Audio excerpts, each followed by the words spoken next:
It's time for ROTD Weekend.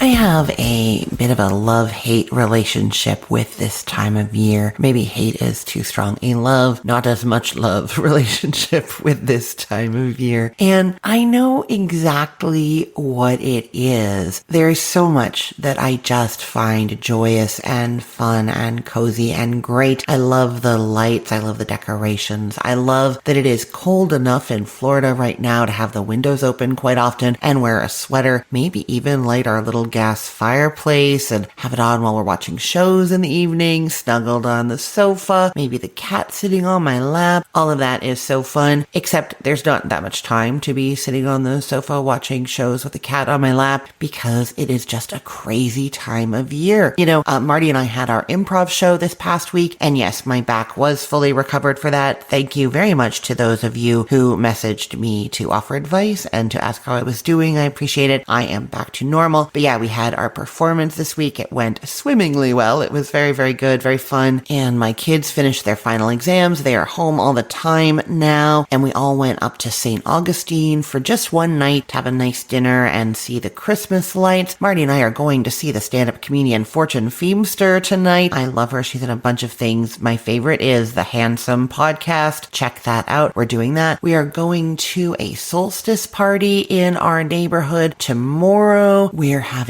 some neighbors over for dinner. I have to make pierogies and borscht before that because I want them for that dinner. And also for when Marty's mom comes up from South Florida, we are going with her to see the dazzling lights at Lou Gardens, which if you live in Central Florida, you have got to check out. It is just a beautiful walk-through light festival that I love. We go every year. That's at Lou Gardens. And then we're doing Christmas Eve dinner with Marty's mom. Christmas morning will, of course, be the next day. And, you know, it's just so much fun and there's so much vibrancy and I'm spending so much time with my kids. Other family too. I actually went home to Manitoba just for a few days, like a week and a half ago, to spend some time with everybody there and then various friends. And so it's just this like beautiful, cozy, lovely time where there's lots of fun stuff going on, lots of great food, lots of memories being made. I love all of that. But the thing that I don't love is it's the time of year when I really feel like the least connected to my own self. I,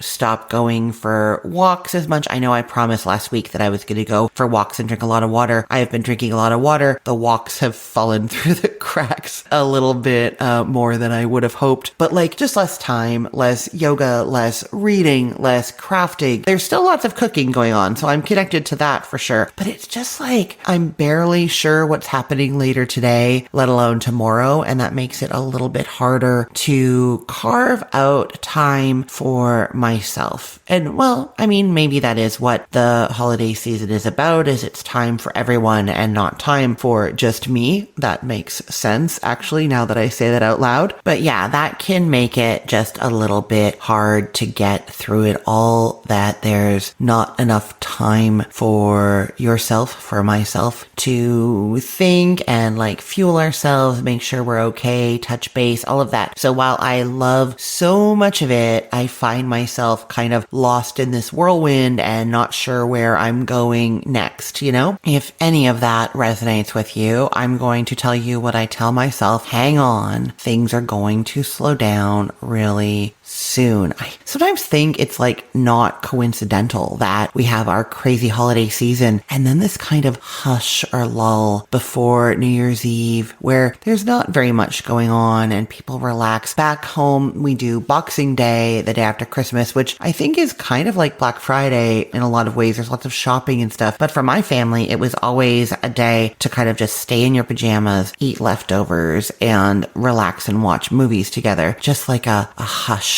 But not a coincidental hush. That hush was there because we all needed it. And then I think, we talk about New Year's resolutions and people are spending that time, if you do that, or even if you don't do that, it's kind of this reflection and what do we want from the next year, which feels very introspective and me focused after a time when everybody's been focused on each other and about all the activities and everything, right? So there's some kind of like, I don't think coincidental shift that happens happens after the holiday is over and before the new year starts. And so if you are feeling the way that I am feeling it all the joy and all the not joy insanity, just wait for that hush. I think it's coming for most of us, and we will be able to relax into it and have some of that much needed self-care time, me time, introspection time. So you've got this, I've got this. Embrace the joy, have the fun, and know that there is space for us on the other side. And yeah, we need that space to breathe, the space to be ourselves, the space to allow ourselves to change and evolve, which I am guessing is something very familiar to my guests today. I am speaking with two people who have together put out the most charming and lovely book. It is called Inspired by Cats, Writers and Their Muses. And you might be asking, Christine, why are you talking about a book about cats on your Recipe of the Day cooking podcast? And the answer to me is very simple. It is because one of the people behind this book, the author Nava Atlas, is best known as a vegetarian and vegan cookbook author, with her first book, Vegetariana, coming out back in 1984, with a more recent fully vegan version released in 2021.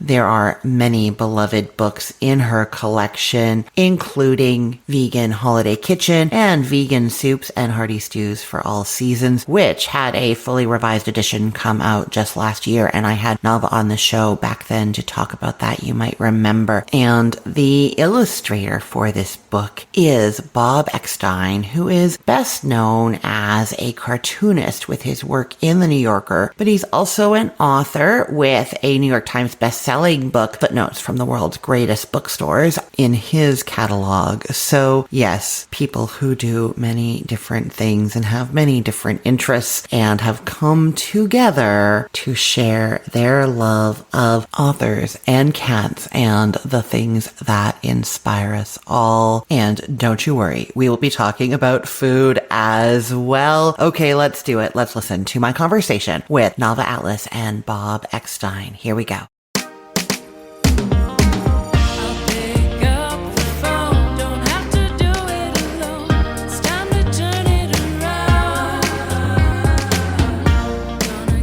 Hello, Nava and Bob. Welcome to the show. Good morning, Christine. Hi. It's lovely to have you. So I want to start. Nava, you are a vegan and vegetarian cookbook author, and Bob, a cartoonist from The New Yorker. How did the two of you get together on this particular project? Bob, do you want to jump in or should I? Well, I'll start by saying that I was a fan of Nava through my wife, and that's how I was introduced to Nava's books. And I was, from afar, I was really admiring her work. And then I'm going to pass the torch to Nava to explain how the actual book came about. Okay. So in the summer of, I believe it was it 2022 when the complete book of cat names came out, a solo Bob adventure. Was that 2022, Bob? Or 2020? I think so. One of those two. Anyway, so Bob sent me a review copy, and I thought I would do a post on my Literary Ladies site with famous female authors and their cats. And I don't know, Bob really liked it. It was really nice and shareable. And from that, the idea grew of, I think Bob had the idea of doing a back page piece for the New York Times book review when they were still doing those visuals. So we did that, and it came out, and a lot of people really loved it, including Bob's editor at Countryman Press. Yeah. And she said, why don't you expand this into a proposal, a complete proposal? And then we started to include authors and their dogs,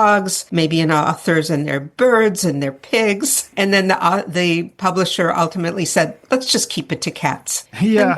Kind of we were actually during the process, we were becoming friends too. Yes. I was a reader of Nava's newsletter and learning more about writers and stuff. So that piqued my interest. And so we found ourselves that we both had more common ground. We both had some similar interests. And then that's kind of the beginning of it. It wasn't just that we decided to do a book as much as we started getting into each other's world a bit. Yes. And I always thought Bob's cartoons were absolutely hilarious. I started to follow his Substack, The Bob. And so, yeah, and I was going to say that at the beginning I was kind of worried because collaborations can be very, very tricky. But if anything, we became better friends. Oh, That doesn't always happen, but it happened here, and that's a Yeah. good thing. I usually work alone, but I recognize that Nava's writing is superior to mine, so it was really welcoming to do this collaboration. I could not have done this book at the level of the book without Nava's gift of writing. She's really has a way of telling stories, and,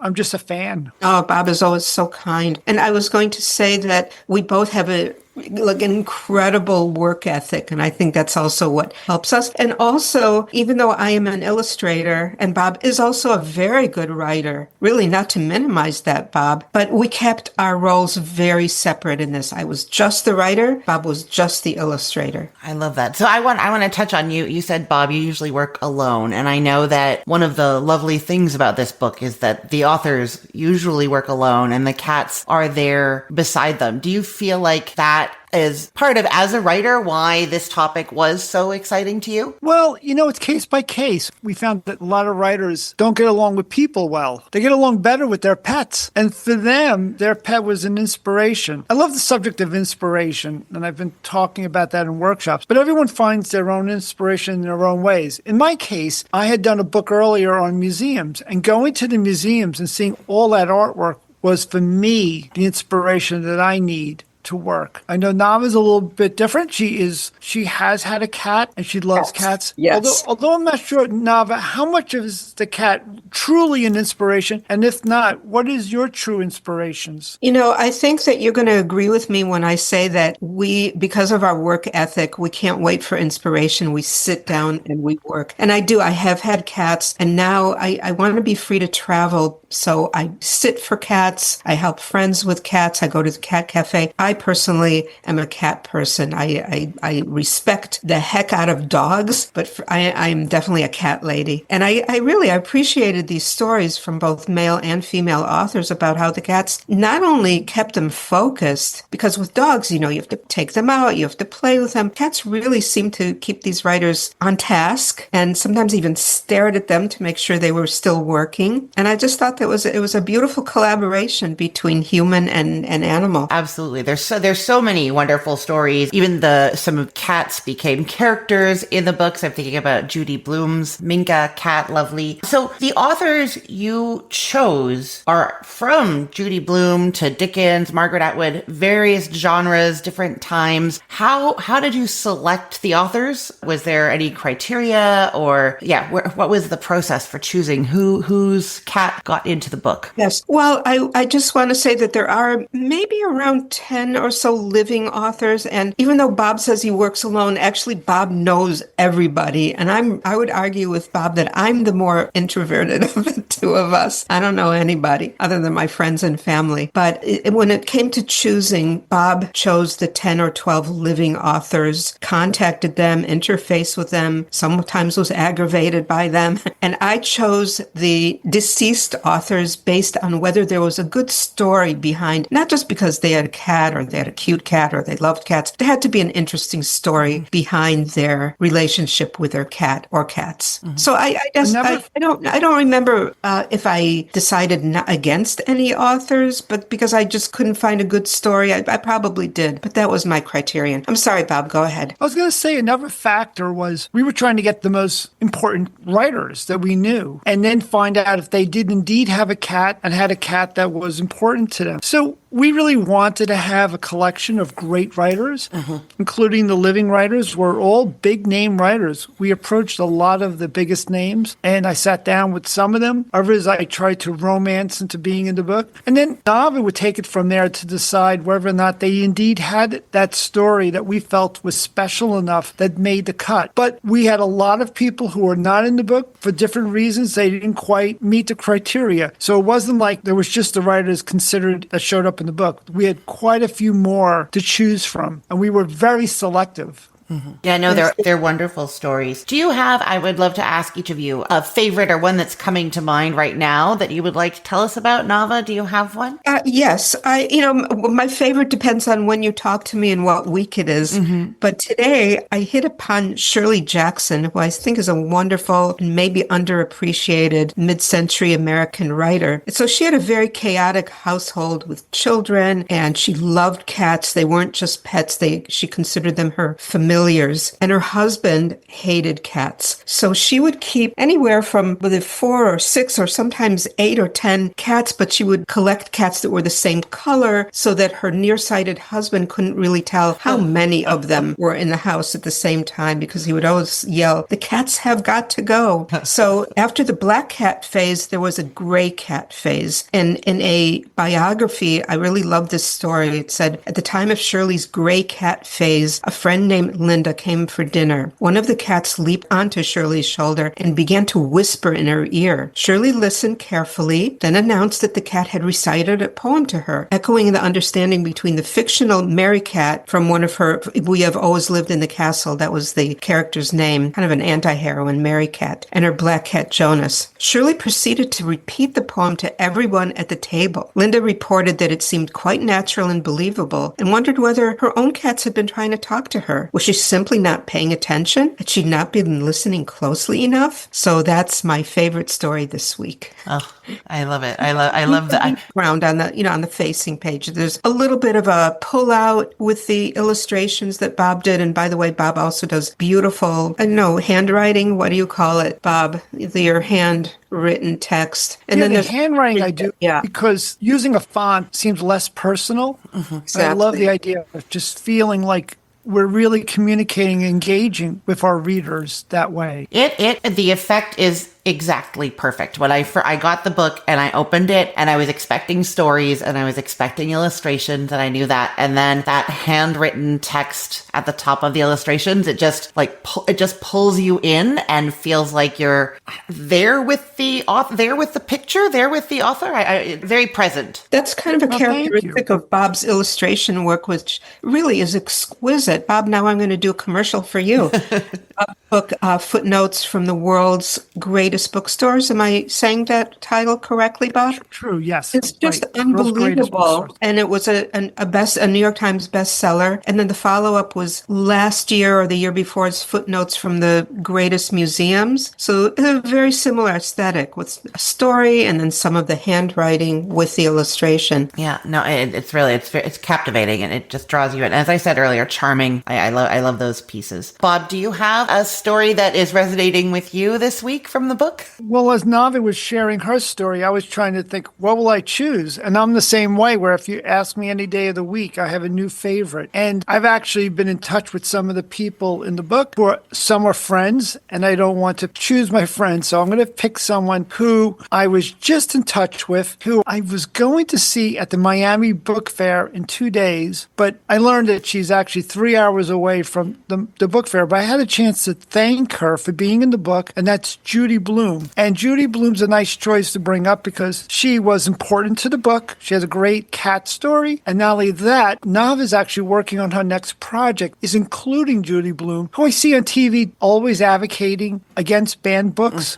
And she's a champion for that issue. And Nava is actually going to be writing about that. So I think that's the best person to choose right now for that, since she's on my mind. They're all favorites, of course, though. Yeah. I remember I read Tiger Eyes a very long time ago, but I remember reading it and it brought it right back, and I had no idea that the cat was inspired by this real life cat who was watching her write. That's really, really great. I think Tiger Eyes, I don't remember if it came out in the late 70s, I think probably in the 80s, and the heroine of Tiger Eyes, who has just lost her father, is allowed to bring her cat on the plane, which I think at the time was very rare, and she didn't call it an emotional support support animal, but the cat functioned that way as she was grieving and healing from that traumatic event. So I thought that was just super touching. Yeah, absolutely. So we are supposed to be doing a food cooking podcast. And so I would love to talk cats with you two all day, but I feel like we should dive into a recipe a little bit. Nava, you've brought a recipe to tell us about today. Do you want to share what it is and why you've chosen it? Yes. So this is a recipe that has been with me for quite a while. It's called taco soup. And as you know, Christine, sometimes the most basic dish can really come to life with an unusual presentation. Yes, it's vibrant. Nava's holding the book up to show me. It's really nice. If I probably started making this when my kids, who are now practically middle-aged, were young. And if I said, oh, I'm making a bean and bulgur dish, they really wouldn't have been very excited. But just the fact that it's in a bowl with these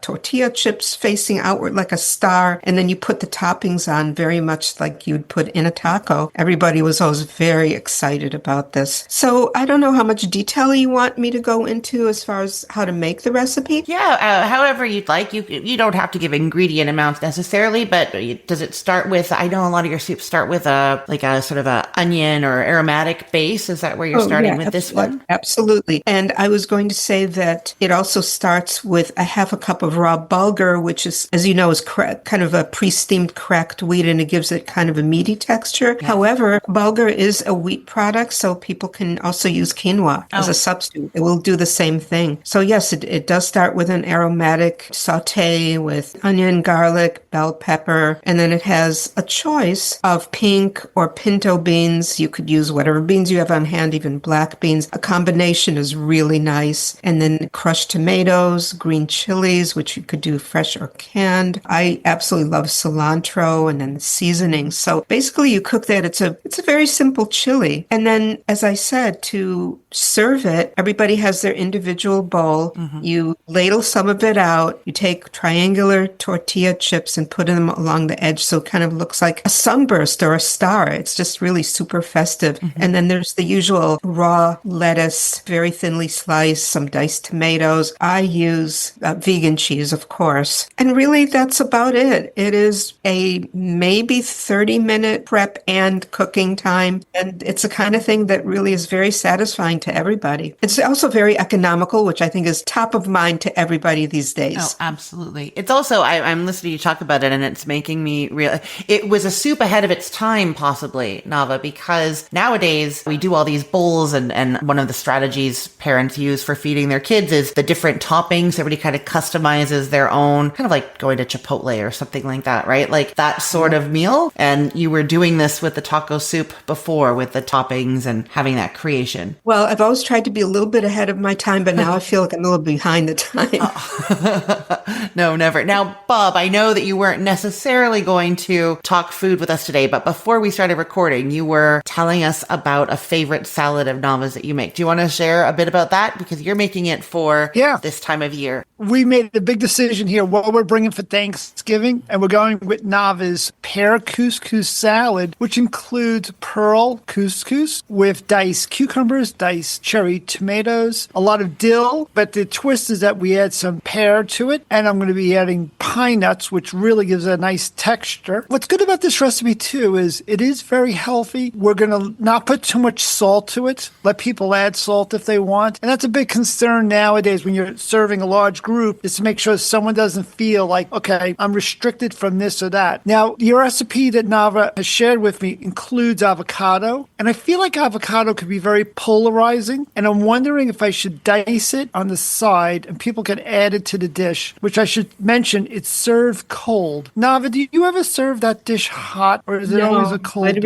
It really is meant to be served cold, but I was going to say, I think you should probably take your avocados to wherever you're having the Thanksgiving and cut them up there and put a little lemon juice on it and then pass it around, because if you do it at home hours ahead, by the time you serve it, they may brown and then it'll look appealing. Now, I understand it's supposed to be a summer dish, but I like to break the rules for Thanksgiving. I feel like even people are deciding sometimes to use a ham instead of a turkey, because not everyone likes turkey. I'm learning more and more people don't like turkey, and they're thinking about alternatives. So anyway, that's my Thanksgiving dish I'm going to bring, and I thank Nava for that. I'm going to go through her books again and to find a good soup. She has a few soups that I have my eye on, including a carrot ginger soup, which I'm going to be diving into. They can be a little bit of work, but I'm up for the task, I think. Oh, actually, no, Bob, that's actually so easy because I have this really lazy shortcut of using 2 1-pound bags of baby carrots, and they don't need to be scraped and they don't need to be chopped. Oh. I remember now that was going to be the route that I'm going to go. That really is a time saver. Really is. Absolutely. And the baby carrots are often sweeter than, baby carrots are actually just carrots that have been cut a certain way by machines. And you do have to use them while they're fresh because they have a tendency to dry out. But yeah, that's a real lifesaver when you want a really nice, just carroty soup that makes you feel so good inside. Oh, I love that idea. You could probably even do, I've never done a full soup based on this, but they also sell, they're sometimes labeled shredded carrots and sometimes labeled matchstick carrots next to the baby carrots. And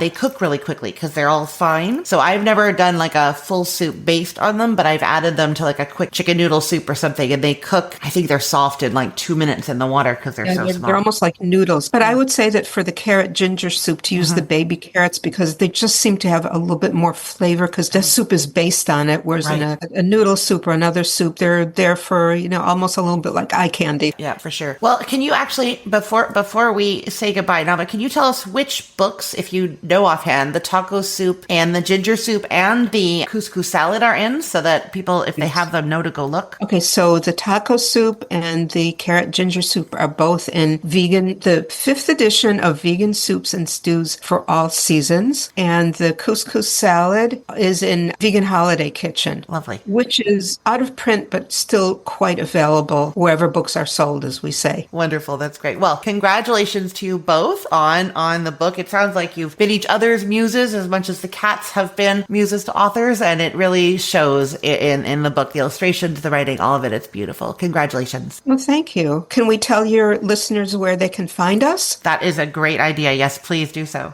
Okay. So I'm at theveganatlas.com and literaryladiesguide.com. And from those, you can get to my 2 Substacks. And Bob? Well, I have a newsletter called The Bob, and I'm going to do a special for today. If you sign up for free, I'll upgrade you to paid subscription. And it's fun cartoons and writing advice, and it's a way of keeping in touch. So thank you. That is great. And I will put the links for all of those things in the show notes for people too, so they can tap and find very quickly and get to that upgrade as well, Bob. Thank you, Christine. Thank you. Thank you so much. It was really lovely talking with you both. Thanks for having us.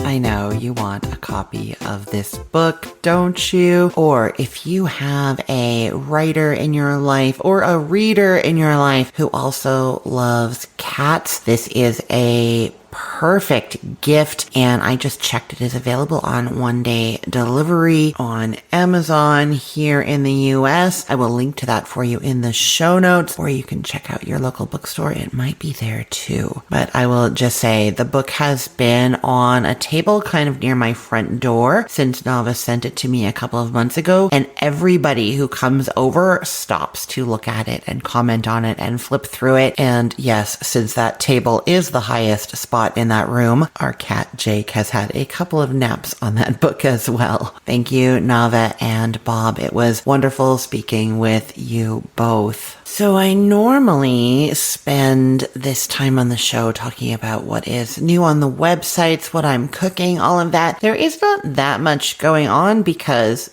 I mentioned at the top of the show, things are kind of crazy, but there are some things. So we have 2 new recipes up. Well, what is it? Really a recipe? So there is a new recipe on the Cookful for buffalo chicken stuffed peppers. Check that out. And then on Cook the Story, it's not a recipe. It is an experiment. I basically did a little testing to find out if you should poke sausages, prick them with like a knife a little bit before cooking them or not. Does that stop them from bursting? Does poking holes in them cause all the juices and flavor to drift out? So that is new on Cook the Story. I will also say that I have 2 series going on social media right now. So follow along. I am Cook the Story on Instagram, TikTok, and Facebook, and you will see that I am doing 12 days of dips and 12 days of roasts at the same time. It's not confusing, I promise. Dips go live in the morning, roasts go live in the afternoon, and we are happy all day long with some of my favorite foods. So check those out. This is kind of my first real time putting my face, sort of like talking, just me out on social media, and so you get these videos of me talking about the recipe first, and then the more like my hands making the recipe come after. So that is happening on social media. Cook the Story on Instagram, TikTok, and Facebook. So follow along there. That's been a lot of fun to do. And, you know, all these improv classes I've been taking have made me much more comfortable in front of an audience, which means I am more comfortable in front of a camera, and that is how this all happened. So that is definitely new. I am not cooking anything for work for the websites this week. I think that's totally true. I'm cooking things from the websites, and so if you want ideas of things to make, I can tell you. I am making some more cabbage rolls. I can link to my cabbage roll recipe for you. I'm doing pierogies. I will link to that for you. I am making my amazingly luscious mushroom gravy, which we serve on Christmas Eve on the pierogies. That is a meatless dinner that we do Ukrainian Christmas Eve, and Marty's family is Polish, so Polish Christmas Eve, do a meatless dinner that night, and the mushroom gravy is one of my absolute favorite parts. Making that. I am making borscht, so I will link to my borscht recipe as well. But I am not doing any testing or photography or anything like that because those recipes are all done and they are up and live. But I will link to them for you. And I think that is it. I will be back this coming week with a couple of recipes for you. But the next time that I do one of these longer Saturday episodes is going to be on the other side in that space. I hope you get to have that hush, and I will meet up with you